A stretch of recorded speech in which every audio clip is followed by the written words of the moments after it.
Cette capsule vous est présentée par Evo Retro, marque cool d'accessoires de jeux vidéo et de protecteurs pour mettre en valeur vos collections de figurines Funko Pop ou cartes Pokémon, ainsi que par la boutique Maixu pour vos peluches et articles décoratifs geek. Bonjour, Gilles ici pour Ciné Techno. Je vous parle du Blu-ray de Hell Hath No Fury. Le film de Jesse V. Johnson est distribué par Wilgo USA et met en vedette Nina Bergman, Daniel Bernhardt et Timothy V. Murphy, sorti en magasin le 21 décembre 2021. À la fin de la Deuxième Guerre mondiale, en France, une jeune femme accusée de collaboration avec les nazis guide un petit groupe de militaires américains qui recherchent de l'or caché. Les récits de guerre se suivent, se ressemblent pas nécessairement, disons pour une même guerre. Dans ce cas-ci, la Deuxième Guerre mondiale, on aura eu droit à tous les types de films, des délires fantaisistes de Inglourious Basterds aux récits plus rigoureux comme Tora Tora Tora, avec tout ce que ça implique entre les deux. Il y a quelque chose qui doit forcément inspirer les créateurs dans ce conflit armé global, violent, dans cette oppression brutale de toute une population civile et dans cette radicalisation complète d'États politiques qui était jusqu'alors un petit peu rationnel. Bref, on trouve là un contexte qui est propice à toutes sortes de façons de traiter de l'humanité, ce qui doit probablement inspirer beaucoup d'artistes. Vous trouverez pas tellement de dissertations philosophiques et sociales, disons, dans Hell Hath No Fury, un film sorti directement en DVD Blu-ray, réalisé par un des champions récents des films d'action du genre, Jesse V. Johnson. Il s'essaie pour une rare fois une recréation historique, mais vous inquiétez pas, le film demeure quand même axé sur les affrontements violents. C'est une petite histoire écrite et conçue afin de faciliter l'exploitation d'un budget modeste, et ça paraît. On retrouve quelques acteurs, des décors qui se comptent sur les doigts d'une main et des effets spéciaux utilisés avec parcimonie.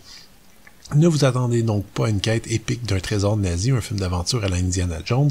On a plutôt affaire à un petit film costaud, viril, légèrement bas de plafond, mais pas trop, qui exploite plutôt la psychologie de ses personnages afin d'explorer ce petit groupe de durs à cuire mis sous pression. On n'a pas affaire ici à du grand art, vraiment, on est très loin par exemple de Thin Red Line, là, mais sur la base des objectifs que le film se fixe lui-même, Hell Hath No Fury est globalement assez réussi. La première scène, facilement la meilleure, mêle nazisme, érotisme léger et violence abrupte. On est assez près de ce que Paul Verhoeven a déjà fait dans Soldiers of Orange ou Black Book. Le récit prend des allures un peu plus convenues par la suite, mais il faut quand même saluer le fait que le spectateur ne sait jamais trop sur quel pied danser en ce qui concerne la moralité des personnages. Chaque personnage est bien écrit et on se demande souvent si on a affaire à des psychopathes ou des soldats qui ont un code d'éthique bien à eux. C'est dans cette sorte de brume politiquement incorrecte que le film va chercher toute sa saveur et c'est aussi cet élément qui arrive à garder notre intérêt. C'est vraiment pas un film parfait non plus, le scénario prend quand même des raccourcis plus ou moins logiques, les situations restent assez convenues et souvent tirées par les cheveux, et la finale manque vraiment de crédibilité. Mais tout ça reste bien filmé, les acteurs arrivent à nous faire croire à leurs personnages parfois louches. Pour un film d'action à petit budget, je pense qu'il y a bien pire.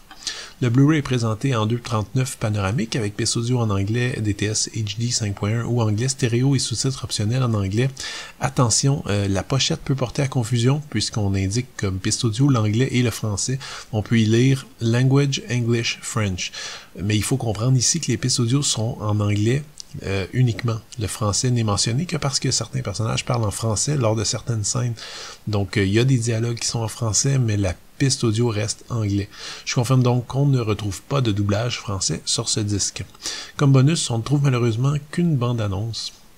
Hell Hath No Fury est une assez bonne surprise, il s'agit d'un thriller avec pas mal de belles qualités compte tenu des origines plutôt modestes de l'œuvre, les interprètes sont en général excellents, les personnages sont écrits en demi-teinte et les rebondissements sont nombreux, à défaut d'être crédibles. Si vous avez envie d'un film d'action à l'ancienne, violent, pas toujours très moral, cette dernière offrande du réalisateur Jesse V. Johnson devrait vous distraire sans problème. C'était Gilles, merci, bon visionnement.